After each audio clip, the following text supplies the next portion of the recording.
Hello everyone, welcome to another episode of Treatment Options in Surgical Diseases. Today we are going to look at the treatment options in early breast cancer. We know that based on TNM classification, we have three different types of breast cancer: early breast cancer, locally advanced breast cancer, and metastatic breast cancer. So today we are going to look at the treatment options in early breast cancer. So the first question we need to ask in case of early breast cancer is the patient suitable for breast conservative therapy? Means conservative therapy is nothing but breast conservative surgery plus post-operative radiotherapy. It is a mandatory dictum that after every breast conserving surgery, we should give the patient radiotherapy after the surgery. So there are certain indications and contraindications for breast conservative therapy.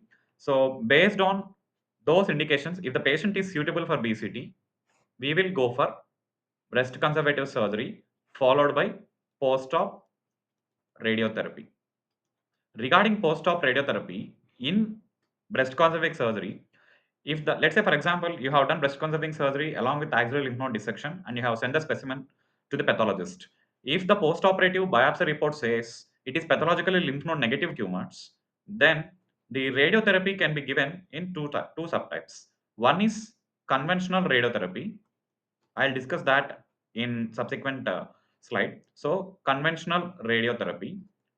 Instead of conventional radiotherapy, we can go for hypofractionated dose somewhere like 40 to 42.5 gray.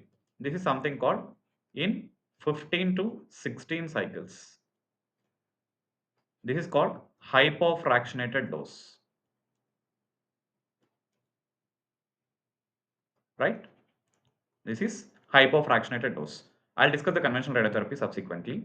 The next one is if the patient is not suitable for breast conservative therapy, obviously we have to go for modified radical mastectomy. So, modified radical mastectomy.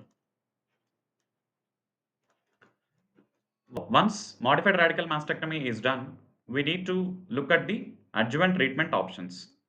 What are the different adjuvant treatment options we have to look at? So it depends on actually many criteria. Let's say for example, if the patient is having invasive cancer which is more than 1 centimeter diameter or tumor which is 0.5 centimeter diameter with poor prognostic variants or poor prognostic factors. So what are the important poor prognostic factors? We can remember this with the help of the advantages of corneal biopsy over FNAC.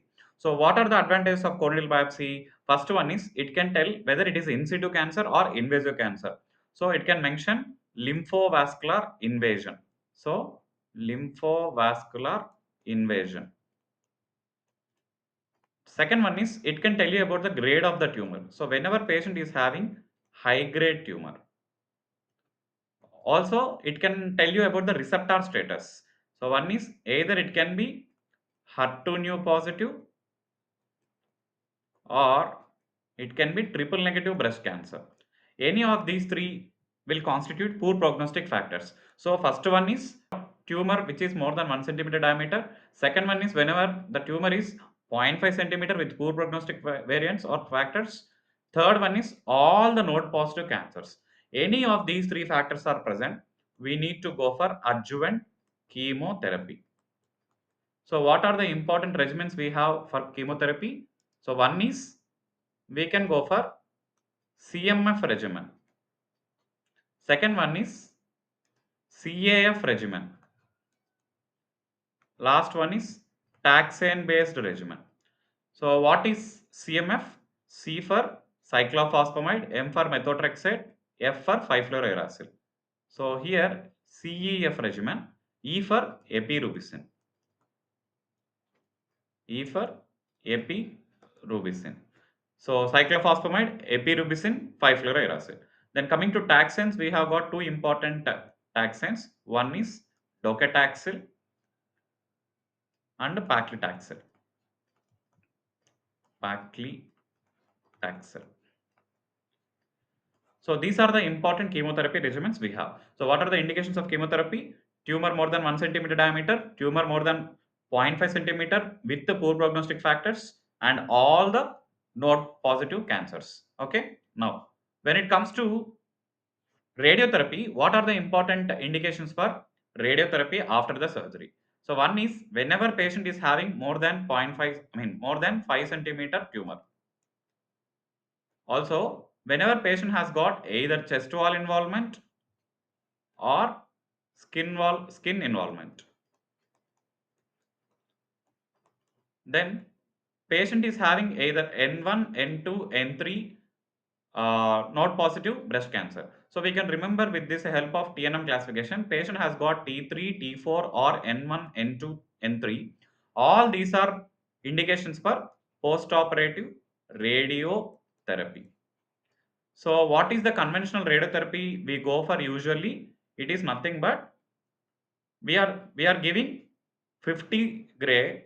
So a total of 50 gray is given, like 2 gray we are giving 2 gray per day into 5 days per week. So this is the dose of radiation we are giving, that is nothing but it comes around 25 cycles or 25 fractions. Instead of this, we can go for hypofractionated dose, what we have seen already. That is nothing but 42, 42.5 gray is given in 15 to 16 cycles. That is called hypofractionated dose. Right? Now, let's say for example, if the patient has got a core needle biopsy which is showing the receptor status as ER positive. So estrogen receptor is positive. Whenever estrogen receptor is positive, we have again two scenarios. Whether the patient is premenopausal or postmenopausal. Whenever patient is premenopausal, we will be giving tamoxifen. Whenever patient is postmenopausal, we will be going for aromatase inhibitors. Aromatase inhibitors. So tamoxifen is nothing but selective estrogen receptor modulator. So please understand these are the different scenarios we have. So what are the indications of post-operative chemotherapy? What are the indications for post-operative radiotherapy? What are the indications for post-operative hormonal therapy? So this is nothing but your hormonal therapy. So why are we giving selective estrogen receptor modulator in premenopausal age group and aromatase inhibitors in postmenopausal age group? Please understand our aim of adjuvant therapy after the surgery is to prevent the micrometastasis and to prevent the relapse. How? We are trying to give those drugs which can kill the remnant, if at all any present, residual or remnant cancer cells within that area. So let's say for example, if the patient has got a receptor status positive, it is a good prognostic factor. So whenever the patient is having ER positive status, we are trying to decrease the estrogen levels by inhibiting the receptors. So what is the main source of estrogen in premenopausal age group? Mainly ovaries. So that is why we are targeting the ovaries by giving this drug, selective estrogen receptor modulator. It means that only for selective receptors it has got a inhibiting effect. For other estrogen receptors, it had got agonistic action. So tamoxifen is one such drug which is used in premenopausal age group. So the dose is 20 mg OD into 5 years. Okay, so 20 mg OD into 5 years. The duration can extend for 10 years in case of high risk candidates. Who are high risk candidates again? Whenever patient has got tumor more than 5 centimeter, whenever there is lymphovascular invasion, and also high grade tumor. Okay, right. So regarding aromatase inhibitors, I'll show you a table. So mainly, why are we giving aromatase inhibitors in postmenopausal age group? Because the main source of estrogen in postmenopausal women is mainly the conversion of this peripheral fat into estradiol, that with the help of an enzyme called aromatase enzyme. So this aromatase has got a role. This will convert the peripheral fat into estradiol, which will be the main source of estrogen. That is why we are inhibiting this aromatase enzyme by giving this aromatase inhibitors. Okay, right. This is regarding hormonal therapy. Let's say, for example, if the preoperative core needle biopsy or even the postoperative biopsy report says that patient has got HER2 receptor positive. So if the patient has got core needle biopsy report, that means before the surgery, the core needle biopsy report shows that HER2 positive, we can start neoadjuvant trastuzumab in the case of locally advanced breast cancer. Here it is an early breast cancer. So after the surgery, if the biopsy report says that HER2 positive, we will be going for an important drug called trastuzumab along with the pertuzumab. So trastuzumab is nothing but anti-HER2 monoclonal antibody, and pertuzumab is HER3 anti-HER3. Pertuzumab is anti-HER3 receptor monoclonal antibody. There is another important drug called adotrastuzumab emtansine, what we commonly call as TDM1. This is nothing but a drug conjugate. That means T means trastuzumab, monoclonal antibody, which is conjugated with an important drug called this DM1, which is an anti-cancer drug. So this will be the combination we will be giving. So these are the different adjuvant treatment options in case of early breast cancer. So first one is chemotherapy, second one is radiotherapy, third one is hormonal therapy, and also monoclonal antibodies we are giving. Okay, so this is the summary of adjuvant treatment options after early breast cancer. So this is mainly important for PGs. What is the actual role of receptor status in the treatment of breast cancer in the adjuvant scenario? That means after the surgery. Let's say for example, patient has got luminal A, that means ER positive, PR positive, and HER2 negative. So we have one important genomic testing called Oncotype DX. It is a 21 gene genomic testing where we have the result or interpretation will be divided into low risk, intermediate risk, and high risk. Whenever patient has got low risk, this chemotherapy can be avoided in the post-op adjuvant setting. Whereas if it is intermediate, it depends actually. And for high clinical or genomic risk, we have to go for adjuvant chemotherapy. Again, this is nothing but your either taxane based or anthracycline based therapy. Okay, right. So if the patient has got luminal B, that means nothing but triple positive, ER positive, PR positive, and HER2 positive.